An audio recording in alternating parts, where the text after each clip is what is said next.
हम करें आपके हिसाब से राजभर जी फेंकते हैं? लो, अभी आपको कहीं लगता है कि नहीं फेंकते हैं?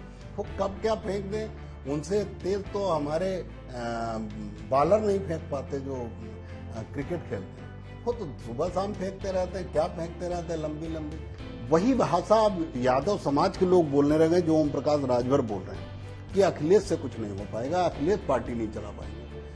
कभी अखिलेश यादव के गठबंधन का हिस्सा रहे महान दल के अध्यक्ष केशव देव मौर्य ने ओम प्रकाश राजभर पर जमकर हमला बोल दिया।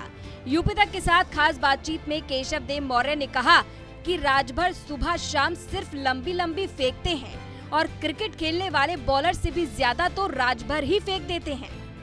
देखिए, पश्चिमी उत्तर प्रदेश में राजभर जी का कोई असर नहीं है, न उनकी जाति का कोई वोट। आप टीवी मीडिया में चाहे जितनी बात बोल लीजिए, आप कितने बड़े नेता बन जाइए, कितना भी बड़ी बड़ी फेंक लीजिए, लेकिन आज ये देश जातियों का देश है। कौन जाति किसके साथ जुड़ी है उस पे वोट हम करें। आपके हिसाब से राजभर जी फेंकते हैं? लो, अभी आपको कहीं लगता है कि नहीं फेंकते हैं? वो कब क्या फेंक दें, उनसे तेज तो हमारे बॉलर नहीं फेंक पाते जो क्रिकेट खेलते हैं। वो तो सुबह शाम फेंकते रहते हैं, क्या फेंकते रहते हैं, लंबी लंबी। 10 जिले में उनकी जाति की संख्या नहीं, उनके संगठन का कोई अस्तित्व नहीं जहां 10 वोट वो दिला सकते हो। 10 जिले के बाहर कहां से वोट दिला देंगे, कौन सा वोट दिला देंगे 10 वोट। लेकिन उसके बाद फेंकेंगे इतने बड़े, जैसे उत्तर प्रदेश सबसे बड़ा। केशव देव मौर्य यही नहीं रुके, उन्होंने आरोप लगाया कि राजभर अखिलेश यादव और समाजवादी पार्टी के खिलाफ माहौल बना रहे हैं और जिसके साथ रहते हैं, जिस थाली में रहते हैं उसी में छेद करते हैं, उनकी आदत। ऐसा क्यों है? अब हम करें, बीजेपी में थे। बीजेपी, हाँ, एक समय मुझे याद है कि ओम प्रकाश राजभर मुझे एक बार मिले थे अकेले लखनऊ में। मुझसे उन्होंने कहा कि मैं मिलना चाहता हूं। मैंने कहा बिल्कुल मैं मिलूंगा।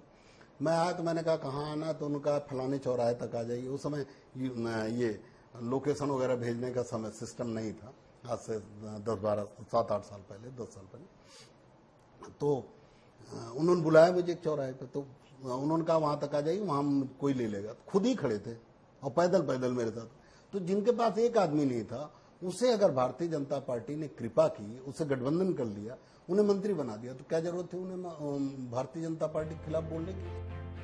विधानसभा चुनाव में समाजवादी पार्टी गठबंधन को मिली हार को लेकर भी केशव देव मौर्य ने आरोप लगाते हुए कहा कि ये बीजेपी की मेहनत की जीत नहीं है, बल्कि बीजेपी ने स्वामी प्रसाद मौर्य और राजभर के जरिए अखिलेश यादव से इस जीत को छीन लिया था। जब मैं 2020 में आया समाजवादी पार्टी के साथ, तो मैं समाजवादी पार्टी का माहौल बना रहा था, और वो जब मैं हट गया तो वो समाजवादी पार्टी का माहौल बिगाड़ रहे हैं। आज पश्चिमी उत्तर प्रदेश में मैं कुछ जिलों में गया, कुछ लोगों से मेरी मुलाकात हुई यादव समाज के, जो समाजवादी पार्टी के लोग। वही भाषा अब यादव समाज के लोग बोलने लगे जो ओम प्रकाश राजभर बोल रहे हैं कि अखिलेश से कुछ नहीं हो पाएगा, अखिलेश पार्टी नहीं चला पाएंगे। ये बात गांव का ग्रास रूट का यादव बोलने लगा। तो आप ये बताइए कि आप माहौल बिगाड़ रहे हैं कि बना रहे हैं?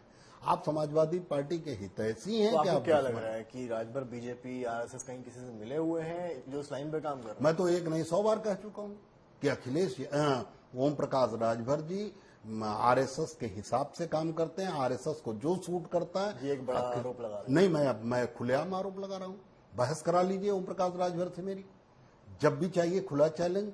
वो नहीं, वो भारतीय जनता पार्टी की 2022 की जीत भारतीय जनता पार्टी की मेहनत की जीत नहीं।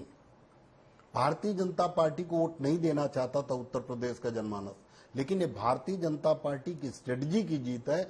अखिलेश यादव जी जीत के बिल्कुल करीब थे, लेकिन अखिलेश यादव की जीत को छीन लिया भारतीय जनता पार्टी ने, स्वामी प्रसाद मौर्य जी के माध्यम से, ओम प्रकाश राजभर जी के माध्यम से। ये सब भारतीय जनता पार्टी के लिए गए थे। समाजवादी पार्टी माहौल बिगाड़ कर हारा। इससे पहले भी केशव देव मौर्य ने स्वामी प्रसाद मौर्य पर कई आरोप लगाए थे और इस बार तो राजभर पर ही जमकर बरस गए। अब देखना होगा कि ओम प्रकाश राजभर की तरफ से इन बातों पर क्या कुछ कहा जाता है। लखनऊ से समर्थ श्रीवास्तव की रिपोर्ट, यूपी तक।